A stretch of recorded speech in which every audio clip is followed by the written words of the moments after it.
Thank you to everybody that has joined us this afternoon for I think this is the third Age-old webinar of the year. We're going slightly more slowly this year, pacing them at one per month. Please introduce yourself in the chat box. We will do a Q&A at the end. And as usual, this will be posted to our YouTube channel in due course, probably tomorrow or Monday. Feel free to ask questions, and we will be distributing the slides. Could everybody please turn off their microphones and cameras for now, and pop any questions you may have into the Q&A box, and so that Nancy, our guest from the Committee on Publication Ethics, we will handle a Q&A at the end. So it is my great pleasure to introduce the Vice Chair from COPE, Dr. Nancy Chesche, who is the founding editor-in-chief of Reproductive, Female and Child Health and the emeritus editor-in-chief of Obstetrics and Gynecology, and was, I believe, involved in the launch of the Ethiopian Journal of Reproductive Health.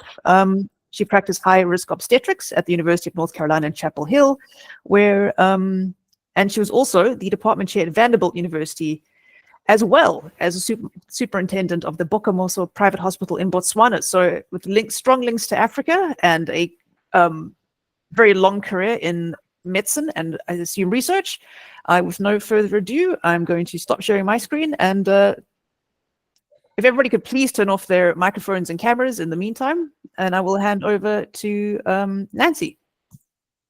Thank you, Kylie, and it's really a pleasure for me to be here today. I am not as familiar with Google Meets as I am with other formats, so bear with me here. Allow to share screen.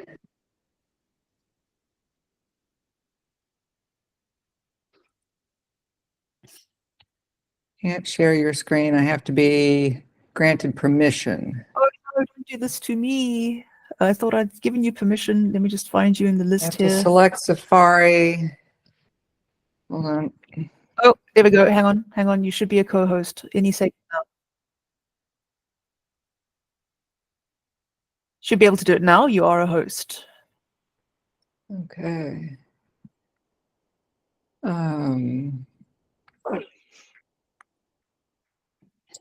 Nope, I've got to do it in Safari.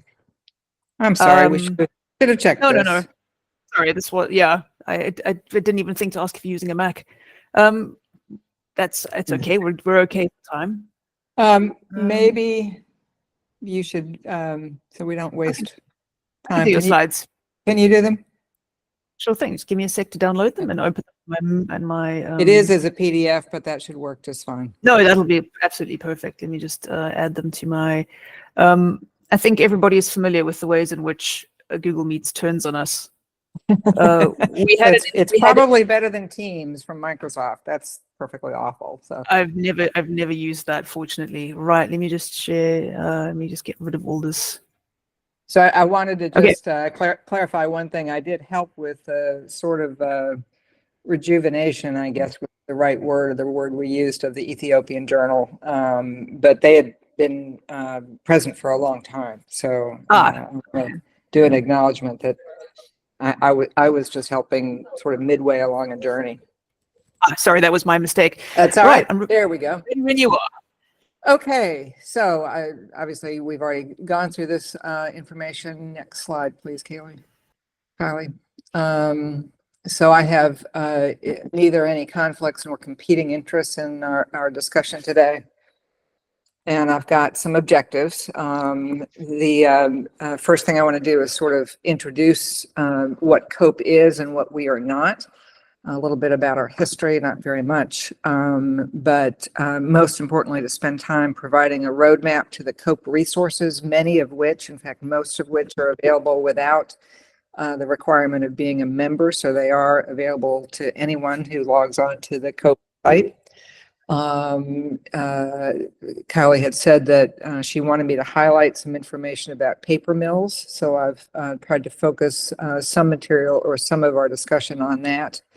I have two cases to discuss that I'm going to present to you all, and that's a Southernism, so you all, to talk about amongst yourselves or with the group And then I'll sort of discuss the resources that supported the COPE's response to these cases, and then open it up for questions and answers. I am very open, Kylie, if you want to cut off the case discussions and just go and spend more time with Q&A. So I'm going to ask you to monitor that. Okay. Okay. Let's go on to the next slide.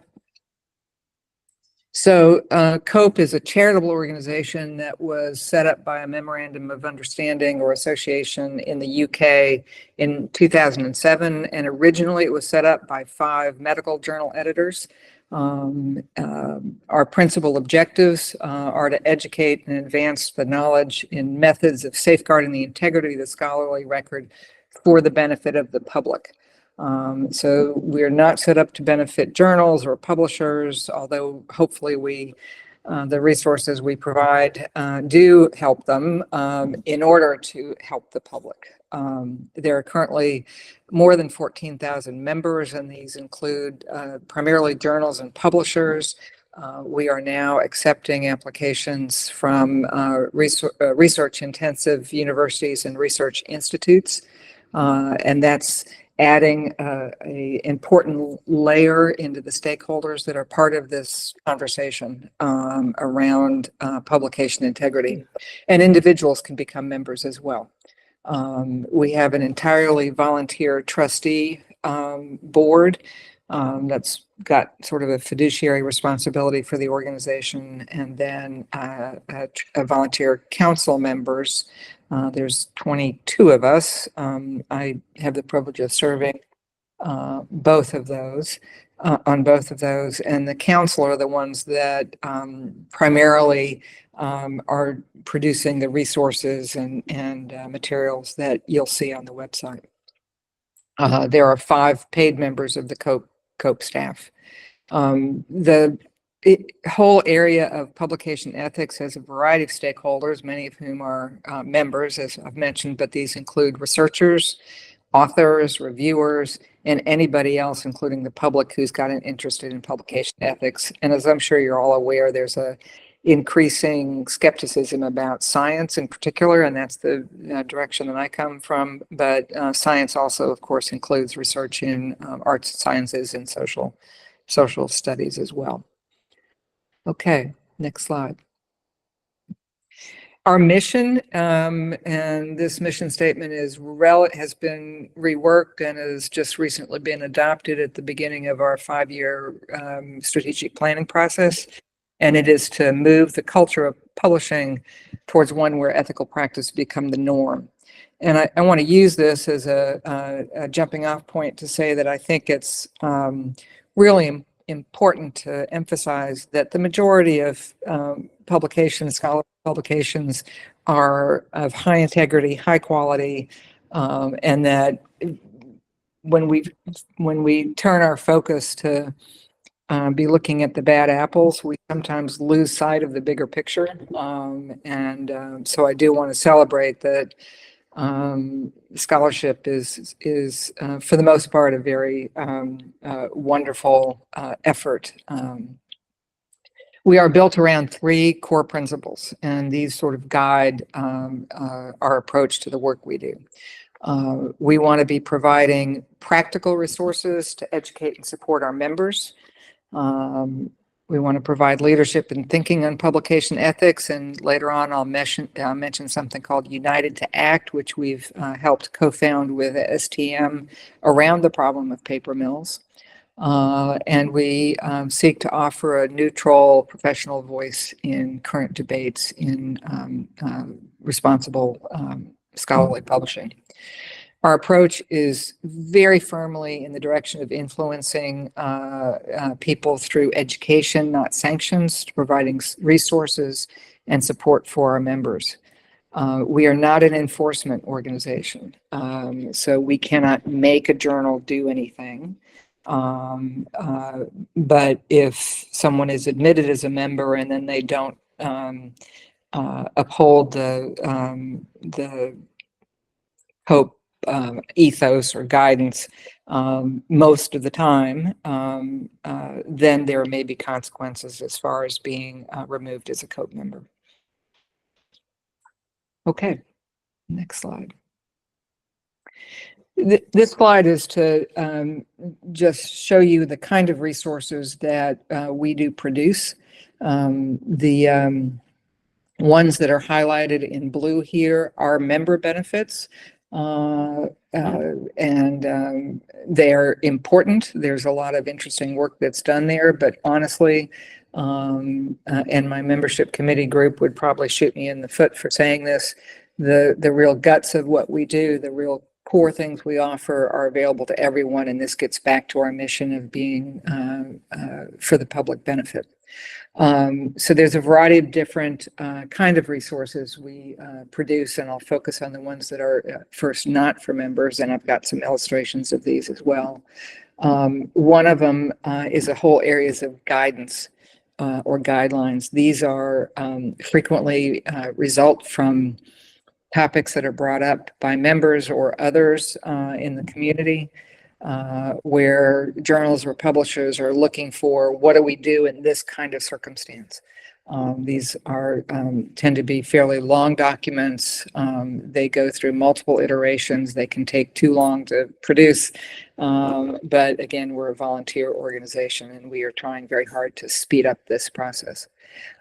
Flowing out of those, no pun intended, guidelines are some flowcharts for you as an editor or a publisher. If you've got a particular problem, let's say it's plagiarism, there's a flowchart that's available for you in your investigation of a concern about plagiarism, of what steps to take, what to do under different circumstances. And these are set up to protect you as an editor and to protect the authors as an important part of the conversation, but most importantly to help with research integrity. That is, of course, always the driving principle. These are available in multiple languages. And they frequently are in pairs. So a problem might come up in the submission phase, for instance, for some issues, and that's dealt with in a particular way. Once a paper is published, there's other things that have to happen, and so these are frequently paired in that fashion. There are something called discussion documents. These tend to be position papers. They're not really guidance. They frequently come out in advance of a guidance document, and these may stem from one of our forums. And I actually don't have forums up here as a resource. That is also a member benefit where there's a topic of discussion where we bring in experts. We recently had one, for instance, on AI. And then a discussion among the members, and then some case presentations. But those guidance documents frequently come up from forums, or a member might say, hey, I really need some help in this area. If we find that that's a common problem, we'll try to produce a discussion document. And we look for members who are outside of council to help us develop these. There are cases as well, and we're going to perhaps have time to go through 2 different cases where members can present a particular problem they're having that might be discussed at a forum. It might be presented to the council to sort of crowdsource a response based on co-principles to that particular problem. For members, there are seminars, webinars, and e-learning activities. We are in the middle of trying to prepare a e-learning program for journals that are trying, or publishers who are trying to become members, for them to go through and see kind of what's involved, what's expected, and what the process is. Next slide. So these are our core practices, and these are these 10 sort of blocks of area are things that we expect all those involved in scholarly literature to comply with, focus particularly on editors and journals, publishers, and institutions. To become a successful member of COPE, you should have robust and well-described publicly available practices in each of the following of these areas. And I'm not going to read all of these, but just for example, journal management. How does your journal actually work? What are the steps that are involved in producing your content? And then each of these in turn, when you read through or you search for on our website things about allegations of misconduct, for instance, you'll be taken to guidance documents, flow charts, guidelines, cases, all related to allegations of misconduct. I will say we today launched our redo of our website to make that search function a lot easier. So look forward to that improvement, hopefully in about 6 months. Next page.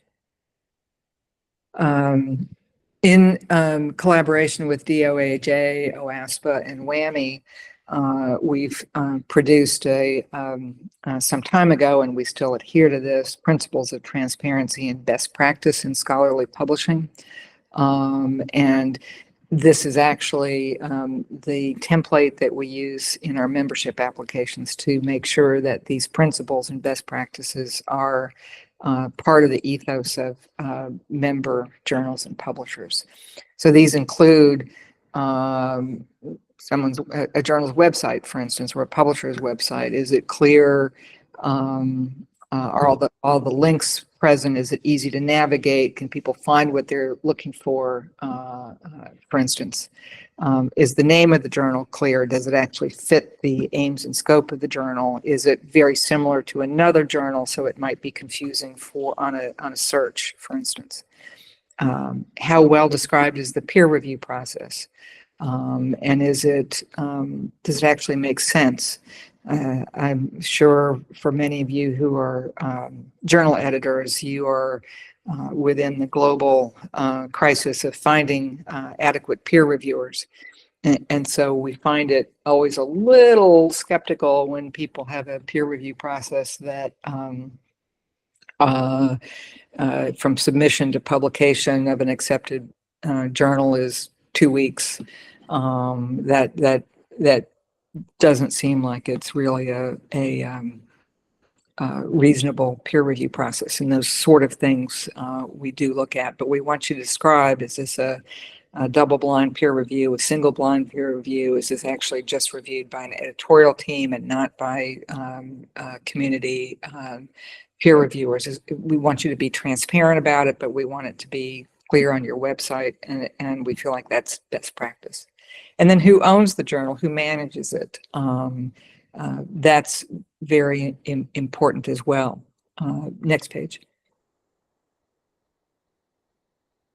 Archiving, and we literally an hour ago we were having this conversation. By archiving, we don't mean that someone could go to your website and pull up all of the issues that you published in 2023, but rather is your content permanently or long-term maintained separate from your journal? If a journal ceases to publish, can someone else actually find the content in that way? That's very important for publication integrity, very important if you've published a paper that gets swept up into a systematic review, for instance, so that all of those documents are still available. And it is a hallmark of fake or predatory publishers that they don't archive their papers. So it is something that we definitely want to see. And again, we believe that this is a best practice. Where does money come from? Because of potential conflicts of interest, it needs to be clear who's paying for this. Is this all from article processing charges? Does a university support it? Does a publisher pay for it? Exactly how does the money flow through this situation? Advertising is a little bit less important, honestly, in my opinion, because most open access journals, and most of us are now publishing OA, really don't have much space within the journal. It might be on the website, but within the journal itself, if you look at an issue, there's not a lot of publishing there, but some clarity around whether a journal accepts publishing and trying to protect papers or protect the content from being overly influenced by someone who's advertising your journal. And then direct marketing. And I can guarantee you that most of the people on this call get requests to review papers for journals they've never heard of. And these are mass requests, oftentimes from fake journals. And so we want to see if that's going on. Next slide. Who the governing body are, who's the editorial board. If you're an international journal, you have international representation on your editorial team. Who's the decision maker? The editor-in-chief, and the principles that we believe are best practices are should be ultimately responsible for the content of the journal, not a publisher, so that there needs to be some independence there. If you're owned by a university, can a university tell you what to publish and what not to publish? So we want to know about that. How to get in touch with you, what sort of copyright and licensing you use, and again, what sort of author fees needs to be very clear. So when an author submits a paper to you, they know what they're going to be charged, if anything, along the way. Is there a submission fee? Is there a publication fee? What about for, it used to be in the paper world, fees for color, for instance? Are those things something that an author is going to have to consider paying? Next. And I think this is the last one. How does a journal handle their allegations of misconduct? What's the process? And whether you use COPE processes here or under publication ethics, which is the next one, or not, you need to be clear about what your process is. What are you going to do if someone post-publication claims that a paper is fabricated, for instance? How do you approach that? And transparency in that way makes it very clear, obviously, what the process is. It protects you, it protects the author and the publisher and the institutions if you follow a set pattern in what you do. If you say you're going to publish 4 times a year, but you only publish twice a year, is this really a viable journal? And what can an author or a reader expect? And then, are your papers open access or behind a firewall? Okay, so those are the 2 big fundamental documents that underpin most of what we do, and things flow from those topics. So again, what's a guidance? What are some examples of guidance documents? One might be, for instance, how to handle authorship disputes. And this one is specifically focused on new researchers. So you were talking about, Kylie, a future webinar focused on new researchers, and I've actually included some information later on in this talk on resources that we have for emerging investigators. And that might be useful in that discussion. There's an ethics toolkit for a successful editorial office that looks at what's the role of the EIC, the associate editors, if any. What about the copyright person? All of those different roles. It kind of goes through to help journal editors and publishers think about what they might consider putting into place in their office. And then, how should institutions and research institutions and journals collaborate on research integrity issues? Because very often it requires that whole ecosystem, and I would argue also funders, to help maintain publication integrity. Next. So these are some of the authorship flowcharts that we have available to you. And again, these are available to anyone online. So how to spot authorship problems, and I'm going to focus on that one in particular in a few minutes. How to deal with unpublished concerns, how to deal with ghost, gift, or guest authorship in a submitted or published manuscript. And you can see these are just an example of the flowcharts that are available to you while you're working in your journal. Next. So this is a little hard to read, but I couldn't put a whole flowchart on here without cutting into two pieces. So please bear with me here. This is an example, so you know kind of what I'm talking about when I mention flowcharts of the flowchart we have for ghost, guest, or gift authorship in a submitted manuscript. And I'm not going to go through the little boxes. You can't read them probably, although hopefully they'll show up in the PDF. But as you can see, it kind of goes through step by step what to do. So if you've had a concern raised perhaps by a peer reviewer or by one of the editors, a concern raised that there may be a gift author here. For instance, when I was first starting in my field with research, it was common practice, although not at my institution, it was common practice for a department chair to insist that they were always on a paper that came out of their department, even if they did nothing but sign the paychecks. And that would be a gift authorship. And unfortunately, that still happens today. It's a real struggle for emerging authors to deal with the power differentials that are built into that kind of a problem. So let's say this question has been raised. First thing you do is suspend peer review until you figure it out. And then this goes through all the different steps that you might consider following as you start to work through that.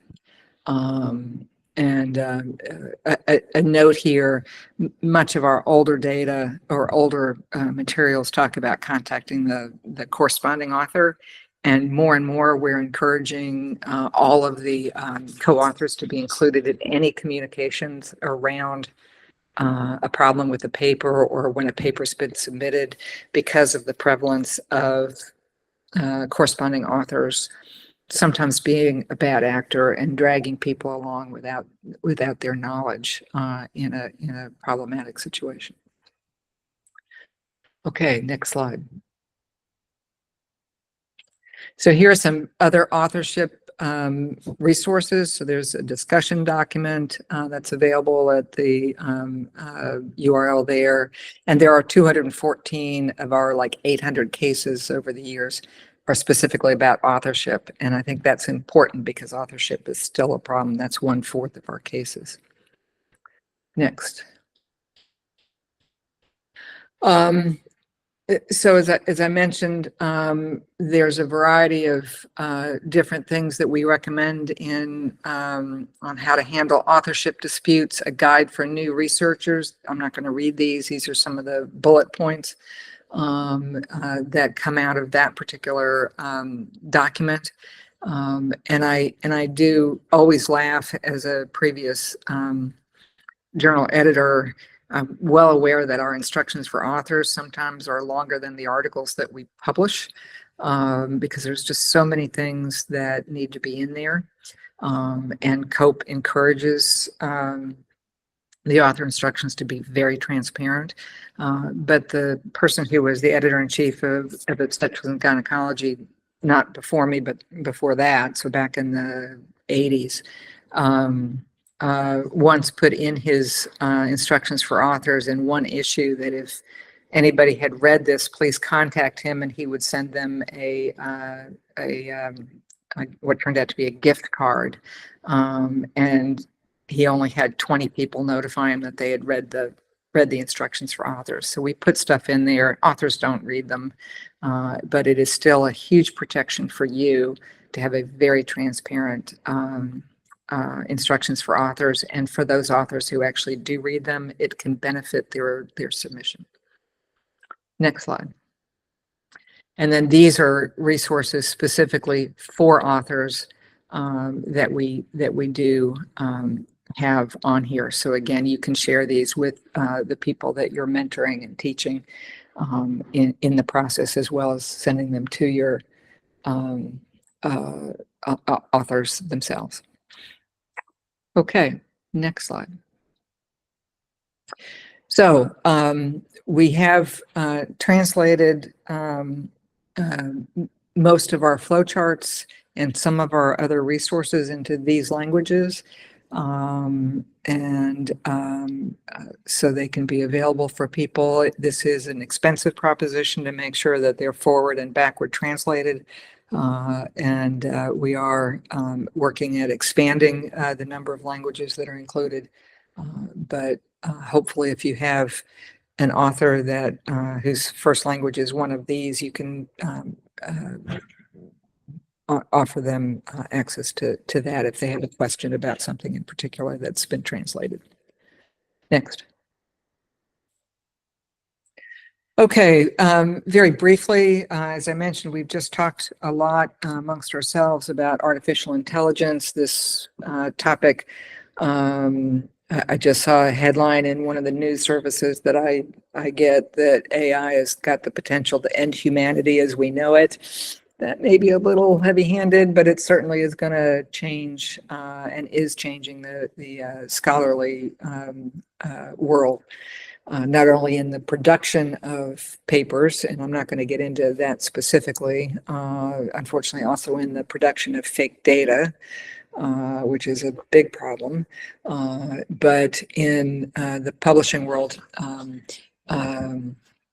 some of the steps that it might be considered for would be to help a publishing house assign a paper to the correct journal. So some of these big publishing houses might have 100 different or 1,000 different journals they publish, and they might get a central publishing or submission that could be then triaged to the right place. If you use Authenticate, you're using AI. Turnitin similarly. That's the underpinning of that program. So we already do that. If you're doing image manipulation screening or paper mill screening, a lot of this is going to be AI screened. And the bottom line for all of this is that it does require human oversight. I have just recently begun playing around with ChatGPT, and it is kind of interesting, the things that it comes up with, but it does require a human still to look at it and go, oh, that's not quite right, or I wouldn't have included this issue, or what have you. We have made a statement, next slide please, from COPE that AI tools cannot meet the requirement to be an author, as they cannot take responsibility for the submitted work. I will say that there are some medical journals, for instance, are beginning to acknowledge or allow an AI tool to be an author. We disagree with that approach, but each journal can do their own thing. As I said, we're not rigid in this. We want you to be primarily compliant with COPE guidelines, but there's always going to be exceptions to that. And that's something that's sometimes misunderstood, that you don't have to follow every letter of the law. However, authorship in general, by most published criteria, state that people who claim to be authors have to be able to take responsibility for the work. And at this point, a computer can't do that. We do recommend that if an author is using AI to help write the paper or help with images or whatever, that be very transparent in the materials and methods of a paper, so that it's really super clear what that this kind of tool has been used. I was just at a meeting in Amsterdam where there was a discussion about whether AI could be used, for instance, in the review process. And the problem with that is that when you put, if you were to take a paper that you've been submitted and you're looking for a peer reviewer, you have to upload it into an AI tool. And at that point, it goes into the public domain and it's findable. And so at this point, there's a strong feeling that AI should not be being used to assign peer reviewers. Next slide. How am I doing on time, Kylie? Okay. I think we're good. Yes. Okay, great. There are some other resources out there. These are COPE seminars or discussions that are out on YouTube. There is a YouTube channel at Publication Ethics where you can look at these. We always run a week-long series of seminars during Peer Review Week, which is an annual conference, international conference that's held, as noted, about peer review. And we run a parallel seminar either the week before or the week after from Publication Ethics about some aspect of peer review. And these are all up on the website, so you can comb through these and see if there's anything there that's of interest to you. Next. So the first part of this talk, as I mentioned, was going to be sort of a roadmap to some of COPE's materials that are available to anybody, or if you're a member, available to you as a member. And I'm going to switch gears here. If there's any burning questions about what I've just talked about, I'm fine if we stop there, or I can just wait and take those in Q&A. Where I'm going to switch directions, though, is to talk about current and emerging ethical issues that are on our radar, and I'm sure also on your radars as well. AI, we just talked about. I've mentioned predatory journals, watch lists, what to do if you've got, let's say you're a journal editor and you know because of Retraction Watch, and I hope all of you are aware of that resource, because of Retraction Watch, that a particular author has had 10 or 12 or 30 papers retracted, that you might want to flag submissions from that author for special scrutiny because of their history of retracted journals, and a paper might be retracted for very good, non-nefarious reasons, but you may just want to pay special attention to that. Also, from a sort of publisher's perspective, you might want to have a view out there of journals that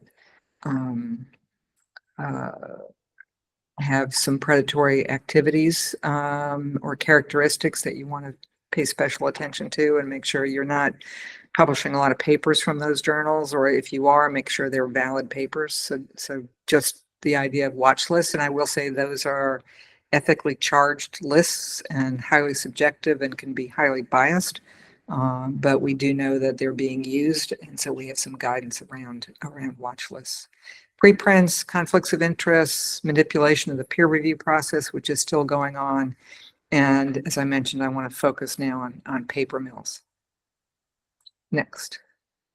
So if you don't know what a paper mill is, and I will say this still boggles my mind that this happens, a paper mill is a profit-oriented, unofficial, and I think we can say criminal organization that produces and sells fraudulent manuscripts that look like genuine research or could be mistaken for genuine research. And this is where AI is going to really become a huge problem, or one place. A paper mill organizer or administrator offers to handle the administration of submitting the articles for review, and then they sell authorship to researchers once the article is accepted for publication. And this is in part driven, or perhaps primarily driven, by the requirement in many circumstances for faculty members to publish in order to advance to the next level in their career. And that, particularly in universities, the number of papers, not necessarily the quality of papers. That's a researcher who's up for promotion um, has published is the coin of the realm, and DORA, DORA, is a group that's looking at trying to change that dynamic a little bit, and we are a signatory to DORA. But if that whole perverse incentive, frankly, were to go away, and there were other ways of judging a researcher's productivity than just counting numbers, probably the problem of paper mills would shrink, if not go away. There are indications that a manuscript might be produced by a paper mill, and but unfortunately, these are more identifiable at scale. So if a researcher were to, or if a paper mill were to submit articles to, let's say, all of the STM journals represented on this call, if you're not talking to each other and you're not aware of it, you might not see the patterns that are there.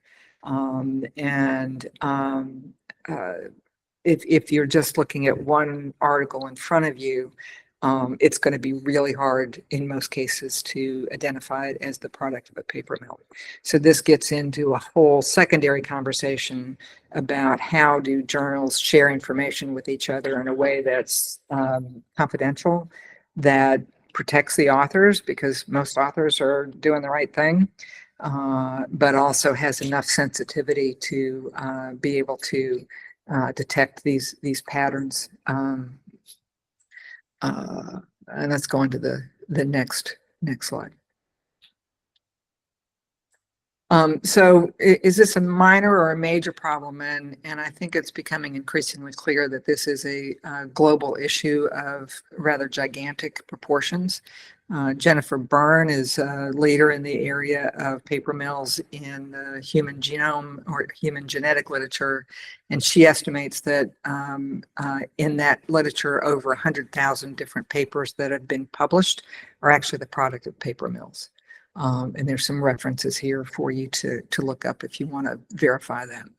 A single publisher recently retracted almost 500 papers after discovering across publishers, not just in theirs, and other publishers were withdrawing papers at the same rate, but they found that 500 of their papers that they knew of were paper mill papers, and they retracted those. For instance, Wiley just retracted 511 paper mill papers, and they were assessing 1,200 others. It is very clear that the solution to this problem has to be at scale, that no one journal can do this. It's got to be across publishers and across journals. One group called the STM Integrity Hub, and I've got a link to that there for you, is looking for a cloud-based environment for publishers to submit, to look at submitted articles for research integrity issues beyond plagiarism. Next slide. One of the things, though, with your particular journal, not looking at the at-scale thing, but what can you do to be alert to some of these? And so there are some clues. One is, after a paper's been accepted and it's in the copyright, or excuse me, copy editing area, or it's been through several revisions and you're about to accept it, and then all of a sudden the author asks for an additional author. That may be totally legitimate, but it also should raise a big red flag to everybody in your editorial office that, ooh, there may be a problem here, because that is typical of a paper mill action, as well as to add an author in who's paid the $500 US or whatever to become an author on the paper. This is a variety of different submission problems, but of ways to just be looking for problems. Also related to the paper mill issue is if a submission is made by a third party, not in fact by one of the authors.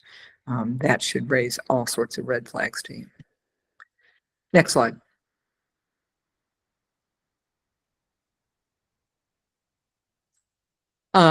This is an example, and the source from this from COPE is in the URL there on the bottom right. But this is an example of how this might work for an individual paper. So a third party, one of these criminal organization, produces a paper. It's got authors A and B, let's say, listed on the paper. They submit it to a journal, undergoes peer review, it's accepted. And at that point, the paper mill offers the paper up for sale. It's been an accepted paper. And hey, Cheshire, you can, for X amount of dollars, become the first author or the senior author on a paper, or co-author, depending on how much money you want to pay. Your position on the paper is for sale. And at that point, the new authors pay the third party. The third party then asks the journal to change authorship on the manuscript, and then the manuscript is then published with all four of the authors on it. So this is kind of a classic pattern for this. Another pattern would be they produce a paper, they don't have authors on it yet, but they sell all of the authorship positions for sale. Next slide. So one of the ways that COPE is trying to provide leadership in this area is along with STM. We have launched a group called United to Act, and we're supporting this group through the first 2 years of its existence. And it is committed to addressing this on a more global perspective than what we all have to do in our own individual journals. So you can find United to Act. It was launched in January of this year at the website Assigned. The next slide will show you how the working groups of this organization are put together to try to address the problems. So there are 5 different working groups, and they have begun to produce output, but they're focused in these 5 areas. One is educating all of us around the problem of paper mills, and to produce tools for all of us in the ecosystem of publication to be aware of the problem and to begin to try to detect it when it comes your way. An effort to improve the post-publication corrections to the publication record. When these mass retractions have to happen, trying to make sure that they're done in an ethical way that's very clear to the reader, that a paper that you're reviewing, that you're retracting, is actually part of a bigger picture, that an individual paper, it may not be obvious, but to make that very clear. And how do we do that in an ethical, efficient way? There's a whole group researching the problem of paper mills, and they'll be coming out with research documents about that. Trying to figure out trust markers for a paper. So if you get a paper, can you look at 5 or 6 different things and say, no, this is trustworthy? And one of the things that there's a lot of disagreement about is use of non-institutional emails. So there are some proponents saying that any author should have an institutional email. Well, we don't feel like that's really legitimate as a sole trust marker. I did a very brief back of the envelope query of the members of our COPE Council who are publishers, and said, can you go back and just look at the last year, your list of just corresponding authors, not every author on the list, how many of them used an institutional email and how many used a Gmail or a Yahoo or similar sort of personal email. Only 30% of authors who submitted papers as corresponding authors used an institutional email. There's just all sorts of practical reasons why that doesn't happen. So we don't at COPE believe this is a reliable trust marker, but it may be a low-level thing to look at. And then the 5th group is figuring out how to maintain a dialogue about this type of systematic manipulation of the publication process. So I encourage you to look at United to Act. You can become a signator as a journal or a publisher. You cannot at this point as an individual, but there are resources there for all of us to be aware of and to use. Next slide.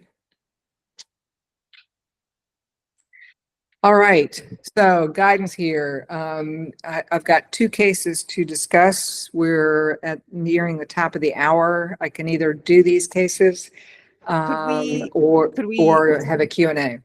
Could we skip to Q&A? Sorry, I would like to. These are available in the slides, so Yep.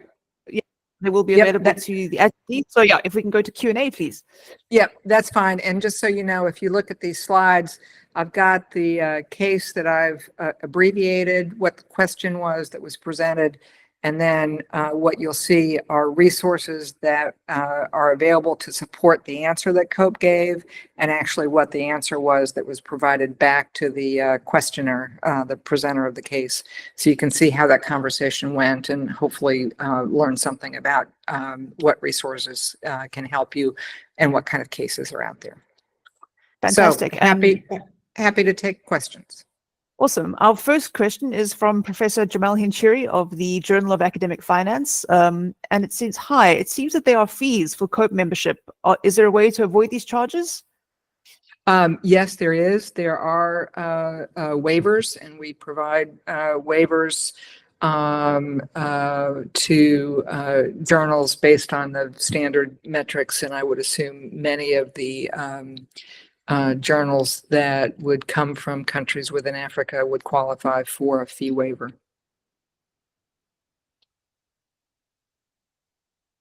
You can look at the website, the membership area of the website, to see if that would apply.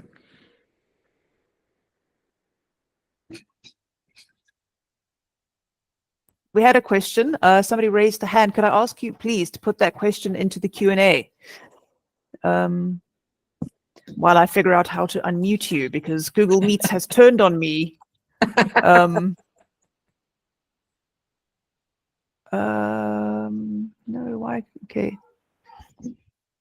I am going to trust everybody to not jump on their mics immediately, and I'm going to unmute the entire meeting. Or attempt to. Why is it fighting me? I'm sorry, Johnson, if you could please pop that into either the chat or the Q&A. I'm not sure why it's doing this. Okay, sorry. Ivy, I can't. I hope there's furious typing going on backstage. I can't do everything. Sorry, Johnson, we are coming for you. We're coming for you. We're coming for you. I'm just having some trouble unmuting for some reason, but I think one of my colleagues probably can.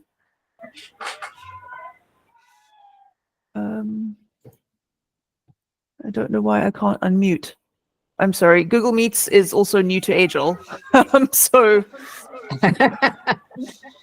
maybe Johnson can unmute himself.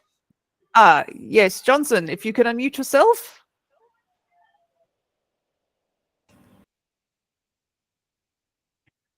Okay, thank you. Wonderful. Yeah. My question is a very simple one. Thank you very much for this privilege. Number one, it would be nice if you send these slides to all of us to look at it again, because some of the information there, we'll be glad to have it. Then number two, there was this Diamond Online journal application for funding. And in the meeting, I attended the last one, it was clearly stated that you should not charge anything at all if you want to benefit from this. We know that what we charge is just minimal, less than $5, just to help in the review process. However, how do we, because somebody like the AI detector to detect whether there's a plagiarism in AI is not free. You have to pay for it. Is there a way COPE can help us in getting some of these things resolved? So these are my questions. Thank you. Yeah, you said these were simple questions. The slides are available to you. So I sent them to Kylie this morning, and I think she's committed to make it available to people on this call and others who might not have made it. So they are there for you. Yes. As far as was the meeting you were at about Plan S? Was that the meeting you were about where they were saying you shouldn't be charging anybody?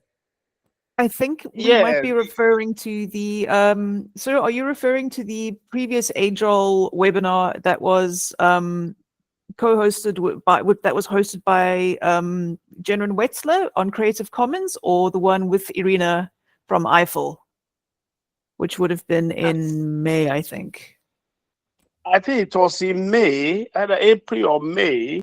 We were made to interact with the people from the organization that there was a possibilities of getting some funding to assist emerging journals, and but it was called Diamond Online Journals. Yes, Diamond So Open online Access. journals. Yes, Yeah, that was so- our May webinar. Unfortunately, I don't think that Nancy can. Yeah, it was some May. Yeah, May. I can't really answer that question. I mean, there's this whole open science, open publishing movement, as I'm sure you're all aware, that science should be freely available. And science includes AHSS, it's not just STM topics, but should be freely available to anyone who wants to use it. And in fact, the data sets ought to be freely available to anybody who wants to use them. That's a highly controversial area with lots of nuance in it. There are groups that I think are going to be and are already highly disruptive to the publication industry. And one of them is exactly, one of the effects is exactly what you're talking about, is you have to have some sort of resources to produce a journal.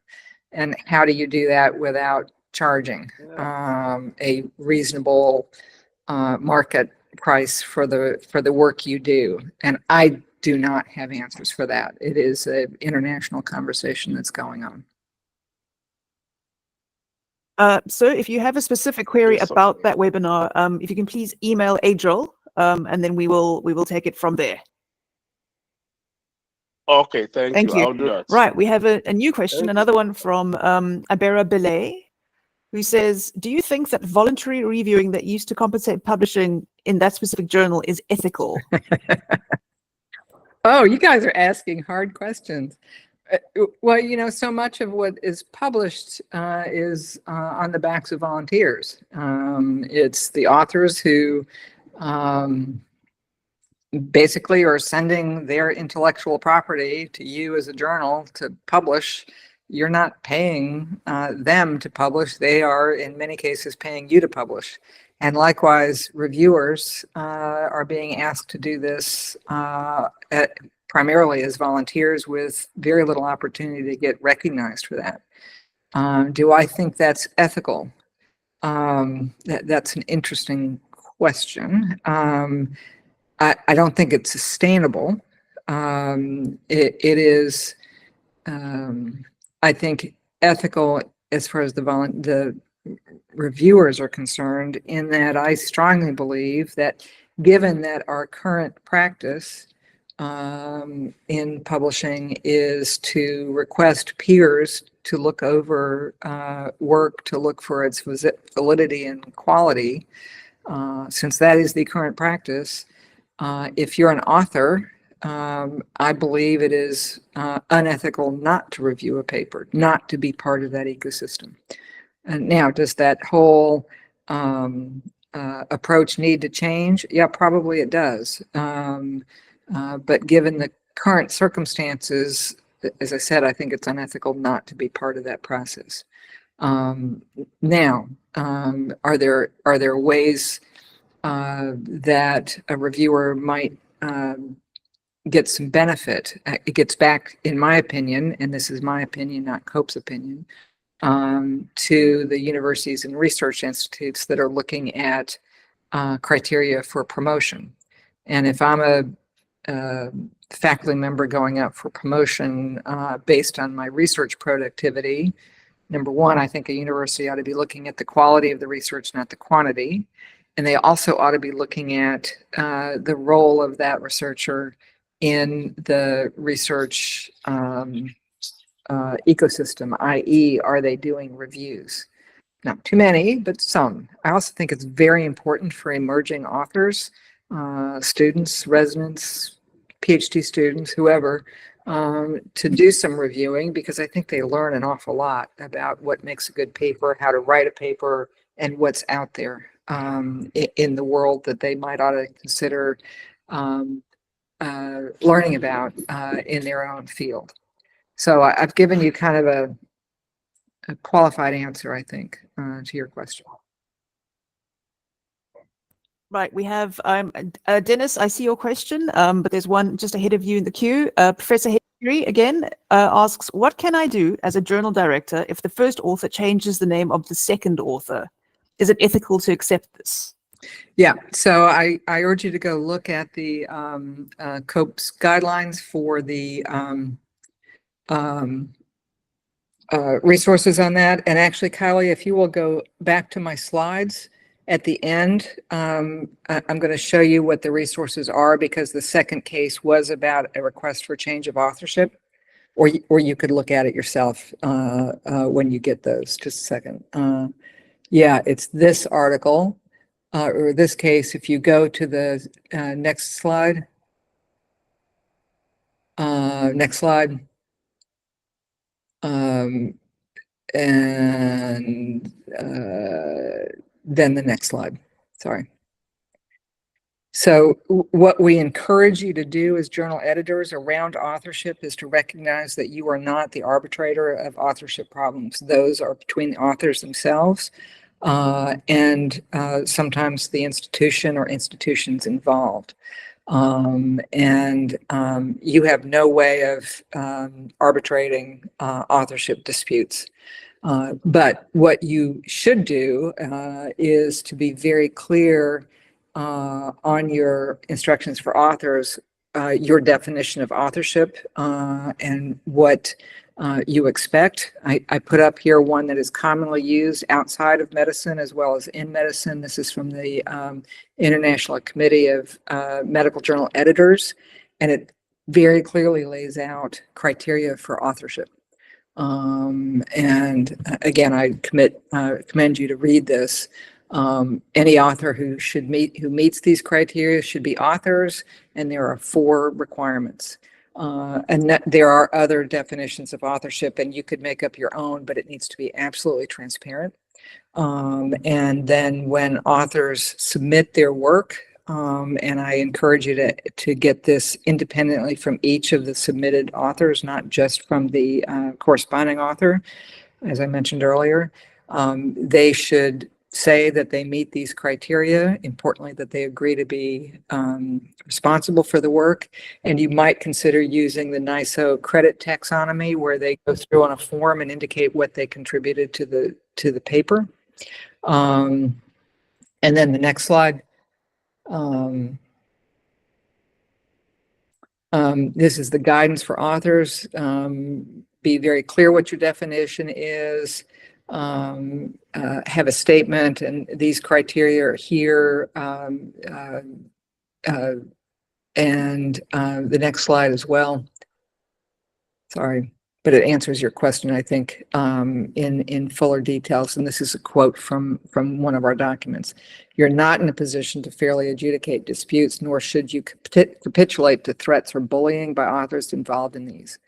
Communicate with the authors. It's good practice to include everybody else. But if you're going to, the flow chart that goes along with this is that if you've been requested to change an authorship, every author that is currently on that form and the person advocating to become an author all need to sign independently that they agree to the change in authorship. So there are very clear guidance available from COPE for you with this. Okay. Right. That was Thank it. you. Awesome. We've got 2 more questions. Dennis, I think you can unmute yourself. Awesome. Yes, good afternoon. Yeah, now I think that in many African universities, there's a taste for other foreign journals other than African journals. So, and there's a trend that is emerging for us. You find an author send a manuscript, and believe you me, it's a daunting task to get reviewers. You get them go through it, then you send review comments to this author, and you don't hear anything. You know, so what I'm seeing is that they are beginning to use us like a refining mill. Yeah. You know, and what do we do in such a situation? Well, unfortunately, you probably can't do much about that. I mean, there are, you can remind authors, again, this should be in your instructions to authors, and it's very standard, that it is unethical to submit the same paper to more than one journal at a time. But you don't know in the circumstances you're describing as to whether the author has done dual submission, sent their paper to you and another journal, and gotten the reviews back from both of them and picked one to follow up with and just left you hanging, or whether they have just submitted it, gotten your reviews, rewritten the paper according to those reviews, and submitted it elsewhere at a different time. You have no way of knowing that. Unfortunately, this is part of the cost of doing business, I believe, unless you can affirm that they've done duplicate submission. Once you've passed the reviews back to them, it's up to them to decide what to do with it. And we have our last question from Samuel Taiwo, who asks, it is becoming increasingly difficult to get peer reviewers to do detailed review for some journals. And how can this be addressed? What type of incentives can be provided to reviewers that will not be considered unethical practice? That's an easy one for the last question. Yeah, and it relates a bit to the earlier questioner's comments about whether it's ethical to continue the practice as we have it. I always, when I was an editor, looked at ways of making it as easy as possible for people to interact with the journal. And whether that was make it easy for an author to submit a paper, take away as many unnecessary steps as possible, make it really easy for reviewers to do the reviews, so that as much hassle as can be removed from their lives as possible. So some things you might want to consider if you have a complicated paper that's been submitted to you with difficult methodology. Don't ask, write an individual note or amend your standard note to a requested reviewer and say, we have requested a methodologist to look at the methods section. Could you look at the remainder of the paper in detail and offer any comments you might have about the methodology, but be assured we've got someone else doing that.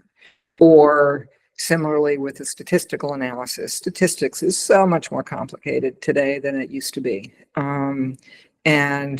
Frankly, I don't think most people can do an adequate review of a statistical analysis.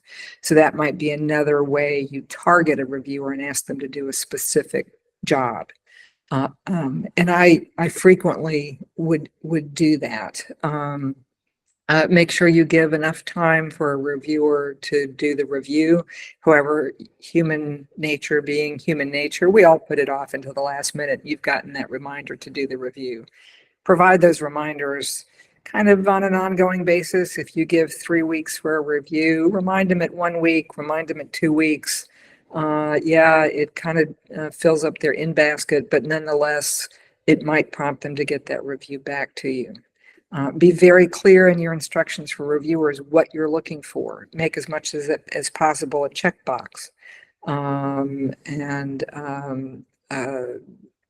so that they're not having to put into terms what is easily a binary yes or no sort of question that you're looking for. But doing an adequate peer review takes time. And so make it as absolutely as easy as you can.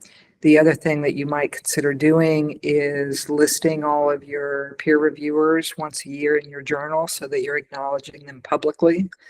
You might have some sort of an award certificate that goes to a reviewer who's in the top 10 quality reviews that have returned and timeliness.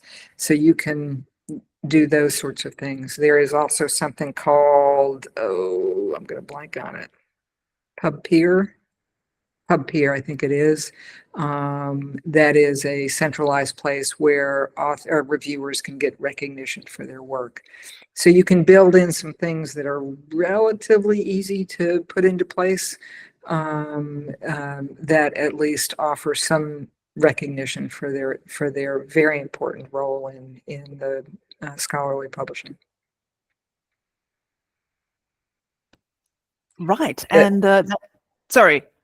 No, Sorry, no, there is some information as well on the COPE website about peer reviewers and what sort of things to do to support their work.